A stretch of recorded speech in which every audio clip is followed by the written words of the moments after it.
2 ദിവസമായിട്ട് എൻ്റെ ക്രാഫ്റ്റിംഗ് ടേബിളിൻ്റെ അവസ്ഥ വന്നിട്ട് ദേ ഇതൊക്കെയാണ് കേട്ടോ. കാരണം വേറൊന്നുമല്ല, ഞാൻ എൻ്റെ സ്മോൾ ബിസിനസ് റീസ്റ്റാർട്ട് ചെയ്തു. അപ്പം ഞാനൊരു ക്ലിയറൻസ് സെയിലൊക്കെ സെറ്റപ്പ് ചെയ്തിട്ടുണ്ട്. വേണമെന്നുള്ളൊരു അക്കൗണ്ട് ഒന്ന് ചെക്ക് ചെയ്ത് നോക്കുക. അക്കൗണ്ടിൻ്റെ നെയിം വന്നിട്ട് ദ വിൻ്റർ ഹോം എന്നാണ്. ഞാൻ കമൻറ്റിലൂടെ കൊടുത്തേക്കാം കേട്ടോ.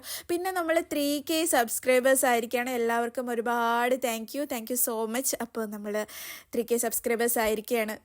I M so happy. പിന്നെ ഇന്നലെ എനിക്ക് വീഡിയോ ഇടാൻ പറ്റിയില്ല. റീസൺ ഇതൊക്കെയാണ്. പിന്നെ അതും പോയിട്ട് എൻ്റെ ലൈറ്റ് അറേഞ്ച്മെൻറ്റ് ഒട്ടും ശരിയാവുന്നില്ല. ഈ വീഡിയോയിൽ മൊത്തത്തിൽ അടങ്ങിയൊരവസ്ഥയാണ്.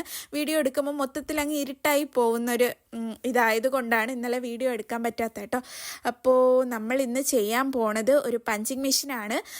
കൊച്ചു പിള്ളേർക്കൊക്കെ ട്രൈ ചെയ്ത് നോക്കാൻ പറ്റുന്ന ഒരു സംഭവമാണ് കേട്ടോ. കൊച്ചുകുട്ടികൾക്ക് മാത്രമല്ല, ആർക്ക് വേണമെങ്കിലും ട്രൈ ചെയ്ത് നോക്കാം. അടിപൊളി സംഭവമാണ്. എനിക്കിത് ചെയ്ത് തുടങ്ങിയപ്പോൾ അത്ര ഒരു കോൺഫിഡൻസ് ഇല്ലായിരുന്നു. പക്ഷെ ചെയ്ത് കഴിഞ്ഞപ്പോൾ അടിപൊളി സംഭവമാണ്.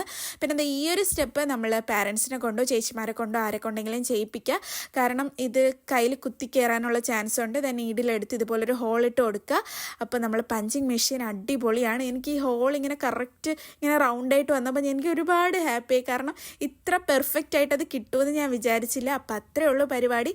വീഡിയോ ഇഷ്ടമായ ലൈക്ക് ചെയ്യുക, ഷെയർ ചെയ്യുക, സബ്സ്ക്രൈബ് ചെയ്യുക. ആദ്യമായിട്ട് ചാനൽ കാണുന്നവർ പ്ലീസ് ഒന്ന് സബ്സ്ക്രൈബ് ചെയ്ത് സപ്പോർട്ട് ചെയ്യുക. ഈ ഒരു പഞ്ചിങ് മെഷീൻ വെച്ചിട്ട് ഇനി നമുക്ക് ഹോളൊക്കെ ഇട്ടൊരു ബുക്കൊക്കെ ചെയ്യണം. അപ്പോൾ അത്രയേ ഉള്ളൂ പരിപാടി. വീഡിയോ ഇഷ്ടമായിട്ടുണ്ടെന്ന് വിചാരിക്കുന്നു. കമൻറ്റ് ചെയ്ത് സപ്പോർട്ട് ചെയ്യുക. Tata bye.